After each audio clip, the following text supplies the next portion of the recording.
श्री स्वामी समर्थ सर्वांना. सकाळचे वाजलेत 6:15 आणि मी कामावर जायला निघाली आहे. तर आज मी तुम्हाला घरातनं निघतानाचा व्लॉग दाखवत आहे. तर घरातनं निघण्याआधी बघू शकता, आज मुलाचा क्लास लवकर असल्यामुळे सकाळीच लवकर स्वयंपाक आणि नाश्ता बनवलेला आहे. तर मुलाला टिफिनमध्ये देण्यासाठी कुकरमध्ये मसाले भात बनवला आहे. नवऱ्यासाठी कॉफी बनवून ठेवली आहे. मुलासाठी चहा बनवून ठेवलेला आहे आणि चहा, कॉफी, मसाले भात बनवून मुलाचा टिफिन पॅक करून आता मी चालली आहे कामावर. पण त्याआधी मला माझं औषध घ्यायचं आहे, कारण तुम्हाला तर माहिती आहे मागे काही दिवस मी आजारी होती. तर डॉक्टरांनी ही प्रोटीन पावडर दिलेली आहे. तर मग सकाळी मी चहा कॉफी घेऊन जाण्यापेक्षा दुधामध्ये प्रोटीन पावडर घेऊन जाते. कामाची सुरुवात करण्याच्या आधी स्वामींचं दर्शन घेतलं. तर कामावरच तिथे एक छोटंसं असं स्वामींचं मंदिर आहे, मस्त असं दर्शन घेतलं. त्यानंतर कामावर जायला निघाली आणि सकाळी अशी सुरुवात झाली ना तर खूप छान वाटतं, खूप प्रसन्न वाटतं. तर पहिल्या कामावर पोचली. इथे लंचसाठी बनवलेली आहे पनीर बुर्जी. मस्त अशी कांदा टोमॅटो घालून पनीर बुर्जी लंचसाठी बनवली. त्यानंतर चपात्या बनवल्या. नाश्त्यासाठी सँडविच बनवले. आलू टोस्ट सँडविच नाश्त्यासाठी बनवलेले आहेत. स्वयंपाक झाल्याच्यानंतर मला टिफिन पॅक करायचा आहे. मागील काही दिवस मी आजारी होती आणि त्यानंतर ह्या सगळ्या बातम्या सगळीकडे पसरत आहे सोनम वांगचुक सरांच्या. तर त्या आपल्या मुलांच्या भविष्यासाठी सोनम वांगचुक सर हे उपोषणाला बसले आहेत. गेले 19 दिवस त्यांनी काहीच खाल्लेलं नाही आहे. आपल्या मुलांना चांगलं शिक्षण मिळावं, आपल्या मुलांचं उज्ज्वल भविष्य व्हावं आणि जी नीट पेपर लीक झालेले आहेत, नीटचे पेपर लीक झाले, त्यामुळे जे 13 विद्यार्थ्यांनी आत्महत्या केली, त्याबद्दल आवाज उठवण्यासाठी, त्याबद्दल न्याय मिळवण्यासाठी, आपल्या मुलांच्या भविष्यासाठी ती व्यक्ती गेले 19 दिवस काहीच खात नाही आहे. तर हे सगळं ऐकून माझं मन खूपच विचलित झालं होतं आणि खूप वाईट वाटत होतं. आणि मला असं वाटतं ना, आपण सगळ्यांनी त्यांना समर्थन केलं पाहिजे, आपण त्यांना सपोर्ट केला पाहिजे. देवाजवळ, स्वामींजवळ एकच प्रार्थना करते, हे जे पाऊल त्यांनी उचललं आहे त्यासाठी त्यांना स्वामींनी बळ द्यावं आणि त्यांची हिंमत वाढवून ठेवावी. तर हीच प्रार्थना करण्यासाठी आज सकाळी सकाळी स्वामींच्या मंदिरात गेली होती, की स्वामी त्यांना थोडंसं बळ द्या, त्यांना हिमतीने ह्या सगळ्या गोष्टी करायची शक्ती द्या, ताकद द्या. त्यानंतर मग मी कामाला सुरुवात केली. तर हे मी बनवत आहे आलू टोस्ट सँडविच. तर आधी मी बटाट्याची प्रॉपर भाजी बनवून घेतली आणि आलू टोस्ट सँडविचची रेसिपी मी ऑलरेडी तुमच्याबरोबर शेअर केली आहे. जर तुम्हाला बघायची आहे तर तुम्ही माझ्या यूट्यूब चॅनलवर बघू शकता. तर ब्रेडला एका बाजूला सॉस, हिरवी चटणी आणि बटर लावून घेतलं. त्यानंतर ही जी बटाट्याची स्टफिंग बनवली आहे ती त्याच्यावर ठेवली. त्यानंतर चीज टाकलं आणि असं दुसरा ब्रेड ठेवून मी आज तव्यावरच टोस्ट करत आहे, कारण आत्ताच मी चपात्या बनवल्या. तवा गरम होता, म्हटलं परत टोस्टर गरम होणार, त्यापेक्षा चला एकदाच तव्यावर दोन्ही सँडविच पटकन होऊन जातील. सकाळच्या वेळेला अशी काहीतरी अक्कल शक्कल लढवली की आपली कामं सोपी होतात आणि पटापट पार पडतात. पहिलं सँडविच तव्यावर ठेवलं, बटर लावलं आणि बटर लावून तव्यावर ठेवलं. त्यानंतर हे दुसरं सँडविच बनवायला घेतलं. एकदाच मी ब्रेडला सॉस, चटणी आणि बटर असं लावून घेतलेलं. त्यानंतर पटापट सँडविच ठेवायला बरं पडतं आणि त्यामुळे अशी कामं सोपी होतात. सँडविच होईपर्यंत पटकन टिफिन पॅक करायला घेतली. आज सरांना डिस्पोजेबलमध्ये टिफिन द्यायचा होता, कारण सर ऑफिसमधनं येणार नव्हते, तिथूनच त्यांना बाहेर जायचं होतं.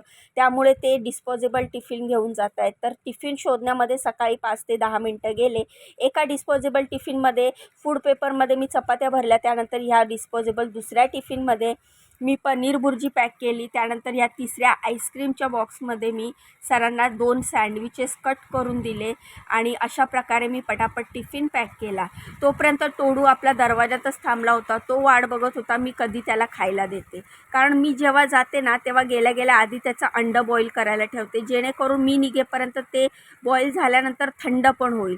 तर मी त्याला जोपर्यंत देत नाही तोपर्यंत तो दरवाजा काय सोडत नाही, माझी वाट काय सोडत नाही. पटकन सरांचा टिफिन पॅक करून घेतल्या. आज बॅग नेत नसल्यामुळे आज पिशवीमध्येच टिफिन दिला, नाही तर रोज मला टिफिन त्यांचे प्रॉपर द्यायला लागतं. आज फक्त 3 टिफिनमध्ये काम भागलं. तर बघा, माझ्या हातात अंडं बघितलं आणि त्याचं नाचणं सुरू झालं. कधी देतेस तू मला, कधी देतेस तू मला, दे. असा गोल फिरत होता, अंगावर उड्या मारत होता. रोजचं त्याचं असंच आहे. माझ्या हातात अंडं बघितलं की त्याला कंट्रोलच होत नाही, घाई होते. आणि लेकरू आहे, त्याला पण सकाळी सकाळी भूक लागते. त्याला असं वाटतं मला कधी देईल खायला, आणि त्याला आता समजून चुकलेलं आहे की सकाळी त्याला खायला मीच देते. मग मी त्याला असं बोलते, स्टे, सीट. तर असा गुड बॉयसारखा बसतो. प्लेटमध्ये मी पूर्ण अंड देईपर्यंत तो अजिबात प्लेटला टच करत नाही. तर हे त्याचं औषध आहे. बहुतेक ॲसिडिटीचं असावं, कारण काहीही खाण्याआधी मी त्याला हे औषध देत असते. त्यानंतरनं त्याने औषध खाल्ल्याच्या नंतरच त्याला हे अंड देत असते. तर हे अंड मी त्याला देईल, उरलेलं औषध खाऊन घे असं म्हणत होती. पण आता त्याला ते औषध खायचं नव्हतं. प्लेटमध्ये थोडंसं औषध तसंच होतं. एखादा मूल कसं लहान बाळ हट्टपणा करतो तसा तो हट्टपणा करतो. म्हटलं जाऊ दे, अर्धा औषध त्याने खाल्लं आहे, बाकीचं अंड्याबरोबर त्याच्या पोटात जाईल. म्हणून मी त्याला अंडं दिलं, पटकन किचन वगैरे क्लीन केलं आणि निघाली दुसऱ्या कामावर. तर हे माझं रोजचं डेली रुटीन आहे बरं. घरच्या मालकांसोबतच ह्या घरच्या छोट्याशा बाळालासुद्धा मला खायला द्यायला लागतं आणि त्यात मला खूप आनंद मिळतो बरं. आणि भलेही तो मला सांगू शकत नसेल, बोलू शकत नसेल, पण त्याच्या डोळ्यामध्ये मी त्याला म्हणजे त्याच्या डोळ्यामध्ये मला माझ्यासाठी प्रेम दिसतं आणि मी जेवढ्या आपुलकीने त्याला खाऊ घालते, तेवढ्याच आपुलकीने तो माझी वाट बघत असतो.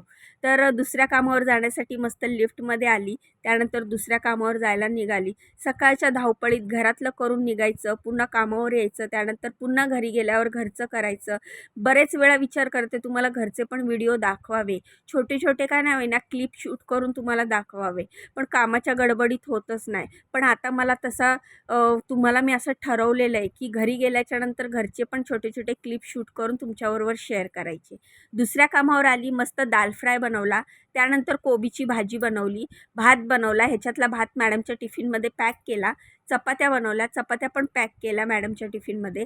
तर दाल फ्राय, भात, कोबीची भाजी, चपाती अशा पूर्ण स्वयंपाक झाल्याच्यानंतर कढया वगैरे रिकाम्या करून घेतल्या. भांड्यांमध्ये सगळा स्वयंपाक ट्रान्सफर केला. सगळी भांडी घासली, पुसली, जागेवर ठेवली. गॅसचं मेन नॉब बंद केलं आणि आली तिसऱ्या कामावर. ह्या 2 कामांपासून हे तिसरं काम माझं 3 किलोमीटर लांब आहे. तिसऱ्या कामावर आल्यावर इकडे सर्वात आधी नाश्ता बनवला. मस्त असा मऊ मऊ असा उपमा बनवलेला आहे. हा रवा उपमा बनवला. त्यानंतर मी बनवली आहे मसूरची आमटी.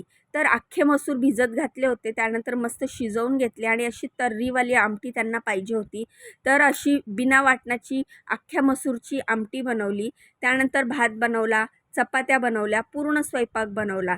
तर इथे भाजीमध्ये मी दुधीची भाजी बनवलेली आहे. फक्त हिरवी मिरची आणि टोमॅटो, खूप सारी कोथिंबीर टाकून दुधीची भाजी, मसुरीची आमटी, भात, चपाती असा सगळा स्वयंपाक बनवला. नाश्त्यासाठी उपमा बनवला. किचन वगैरे क्लीन करून इकडचं सगळं आवरून मी आता जाणार आहे घरी. जाण्याआधी तुम्हाला एकच गोष्ट सांगते, तुम्ही बाकी आपण काही करू शकत नाही, पण आपण देवाजवळ प्रार्थना करू शकतो, की देवा सोनम वांगचूक सरांना बळ दे, शक्ती दे, ताकद दे. जे पाऊल त्यांनी उचललं आहे त्यासाठी त्यांना हिंमत दे. तर असा होता माझा हा आजचा व्हिडिओ. तुम्हाला व्हिडिओ कसा वाटला कमेंट करून सांगा. व्हिडिओ आवडला असेल तर व्हिडिओला लाईक करा, चॅनलला सबस्क्राईब करा, इंस्टाग्राम, फेसबुकवर फॉलो करा. चला मग बाय. श्री स्वामी समर्थ.